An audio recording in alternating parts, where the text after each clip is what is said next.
What's up, everyone? Welcome into DodgerHeads, presented by DodgerBlue.com, your home for the 2020 World Series champion Los Angeles Dodgers. As we get towards the end of the week, I am joined, as usual, by Rob Morse, here to help break down the weekend series, look at some over-unders, totals, spreads, etc. Rob, we'll start with the obvious question that is on the mind of every Dodgers fans. They're coming off getting swept by the Padres. Are we worried? Are we concerned about the Dodgers heading into this series against the Cubs? I mean, the Dodgers have had a tough time going against the other two NL West contenders this season, and this past series in San Diego is just another example of the Dodgers not showing up for the big matchups. So they get a pretty good Cubs team here, but with the Giants on deck next week. So these won't be an easy 4 games at all. Yeah, no, absolutely. And I mean, you look at the Cubs, you could say, hey, they've lost 6 of their last 9. You look at the numbers, they're a pretty average team, but record-wise, they're just 3 games behind the Dodgers, so not a big gap there. Offensively, the Cubs are 16th in baseball in runs per game. Pitching-wise, they're 11th in ERA. That number is totally buoyed by having the best bullpen in baseball thus far when it comes to ERA. So their starters are 19th in the league.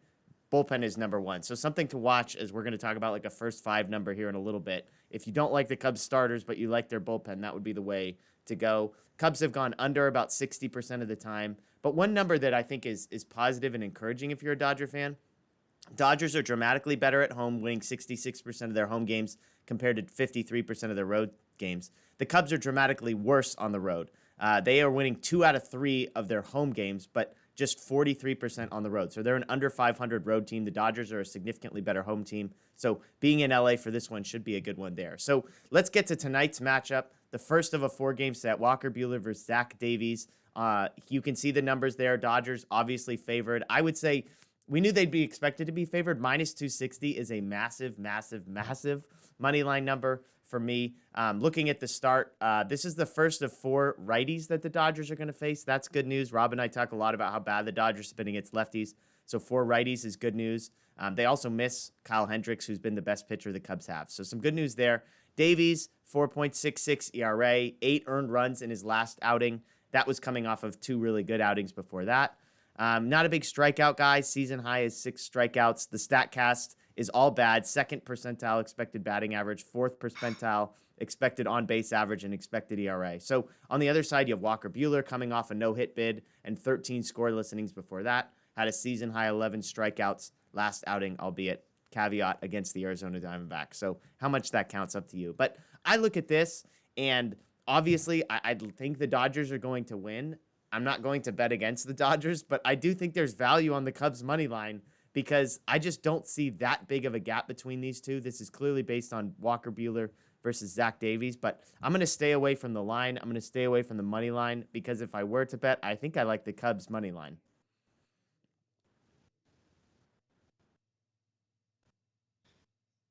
Yeah, this is a lot of juice to fade a good Cubs team, which, as we remember, swept the Dodgers already once this year. So I can't lay the Dodgers.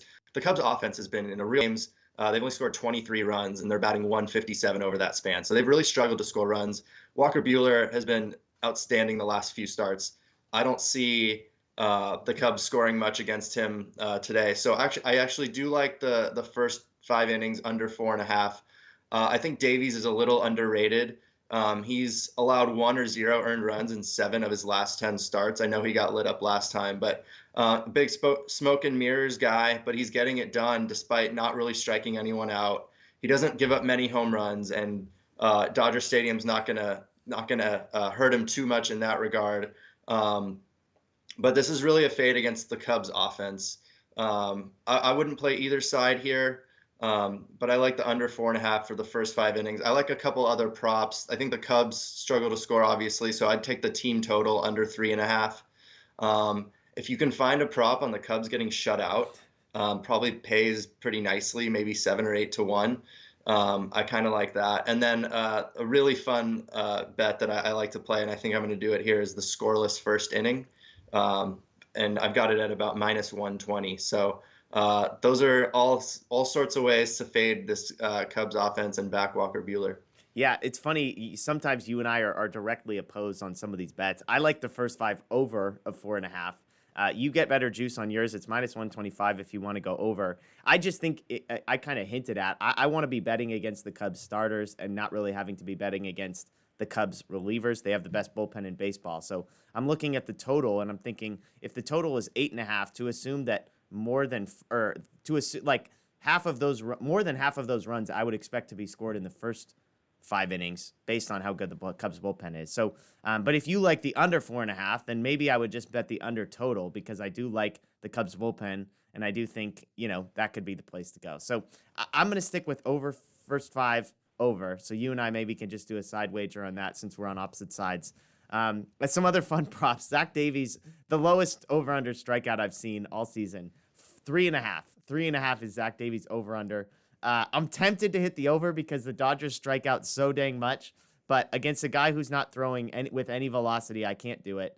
I actually like the Dodgers over 5 for a team total as well. I believe you can get plus money there. So you push at 5, but over 5 there would be something I'd bet. Looking ahead to the rest of the series, here's how the starters shake out. Gonsolin versus Arrieta, Urias versus Mills, and Kershaw versus Alzolay on Sunday. Again, I mentioned all righties. That's good news. I'll run through some of this. I was just shocked without having followed them super closely how bad the Cubs starting pitching has been. Arrieta, 5.45 ERA on the season, has 0 scoreless outings, hasn't gone more than 5 innings since May 14th. His last 38 innings, he's allowed 32 earned runs with 12 home runs and 16 walks. Again, StatCast agrees, bottom 10% of the league in exit velocity, hard hit, on base average, ERA, batting average, slugging percentage, and whiff. Expected on base average, ERA, batting average, slugging, and whiff. Max Muncy, someone to watch here, 4 for 10 career with 2 home runs against Arrieta. On the flip side, you have Tony Gonsolin, who last we heard was dealing with some shoulder soreness. So that's not good news if you're the Dodgers. He is slated to start. So if he can make that start and hopefully get through 4, maybe even 5 innings, that would be huge. The next day, you've got Mills versus Urias. Mills, again, 5.18 ERA. Just his 4th start of the year. So 5 innings last time out. That was a season high. He's the first guy we've mentioned whose StatCast isn't totally depressing to look at. Another low velocity guy, though, like Davies, but does a better job of limiting hard contact. Urias, on the other side, has struggled. This is a guy that I really like, but his ERA is almost 4. He allowed 6 earned runs his last time out. Hasn't had a scoreless start since April 20th. Hasn't struck out more than 5 batters in just about a month. So something to watch. The last matchup, Alzolay versus Kershaw. Alzolay, the best pitcher the Dodgers are going to face. 4.19 ERA on the year, although hasn't made it through 6 innings his last 4 starts. More blue on the StatCast, but not as bad as others. More league average, which I think if you're a Cubs starting pitcher is basically the best. Kershaw, we know the deal. He's been solid. The expected numbers are really good for him. The actual numbers are a little worse. So a lot throwing at you there. I probably like the overs in a bunch of these games just because I don't like Cubs starters. I think the Dodger, when I look at Gonsolin and Urias, those are 2 guys that if the total is somewhere around that 8.5 number, I'm probably playing the over. Anything that you're looking at there? I see you nodding your head. Maybe you agree with me on the overs. Yeah, I think you can't take the unders with those 4 pitchers going in the middle 2 games here. None of them have been pitching very well of late. Gonsolin hasn't gone deep in games. And the bullpen will be a little bit rested for Friday, I would think, with Buehler going tonight. Yeah. So, you can afford him going only 3 innings. But yeah, a lot of first 5 overs and full game overs definitely to be found. I look at Sunday. I think Adbert Alzolay is really talented, still pretty underrated. He only allowed a run on 3 hits with 7 Ks in their win over the Dodgers in May at Wrigley. So I'd look to the under for Sunday with Alzolay and Kershaw. This Cubs offense is still funky, and going against Kershaw on Sunday, national TV game as well, even though it's a 105 start out west. I like the under there, and I wouldn't mind putting a little bit on the Cubs money line in either of the Friday or Saturday games too. I don't think the Cubs get swept in 4 games here.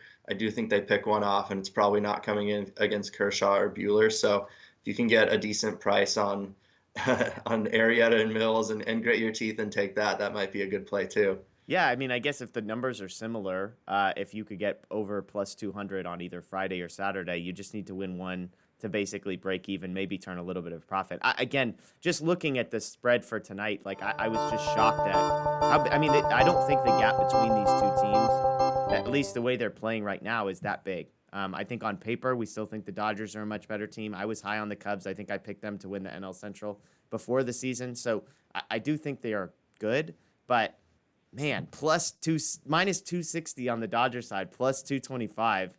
I just, against the team that just got swept. Yes, they were playing the Padres, one of the better teams in the league, but I don't think there's a Dodger fan that would tell you they feel good about where this team is at from a hitting perspective.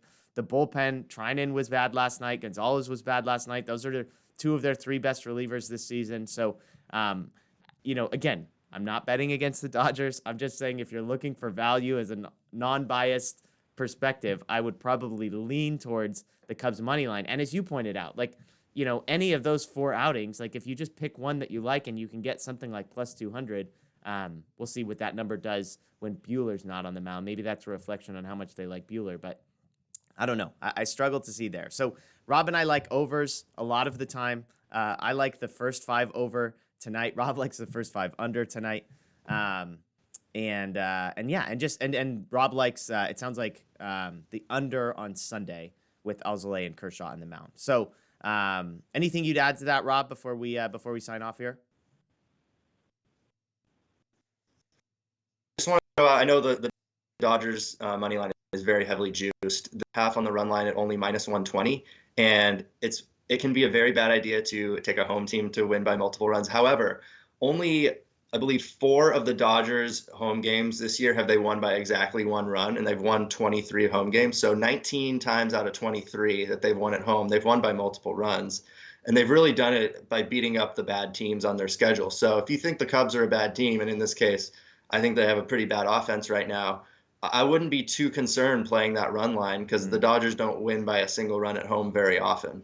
Yeah, I got to stay away from the run line. Dodgers were up 9-1. I had minus 1.5, and they won 9-8 against, I think was that against Arizona on Sunday. So I'm staying away from the minus 1.5 for a little bit. Need to take a breather after that one. So, well, Rob, I appreciate you joining us as always. Dodgers vs. Cubs 4-game set. Dodgers have lost 3 straight after being swept by the Padres. So need a bounce back series. They are at home. The home road splits are in their favor on both their end and the Cubs end. So we'll see what happens. Daniel and I will be doing a live post-game show, I believe, Friday night, so make sure you check that out. And make sure you subscribe to Dodger Blue 1958 for all the latest interviews, pregame, postgame press conferences, that kind of thing. That's Rob Morse. I'm Jeff Spiegel. As the Dodgers face the Cubs, go Dodgers. The best team holding a trophy high in the air. The Los Angeles Dodgers, champions of the baseball world.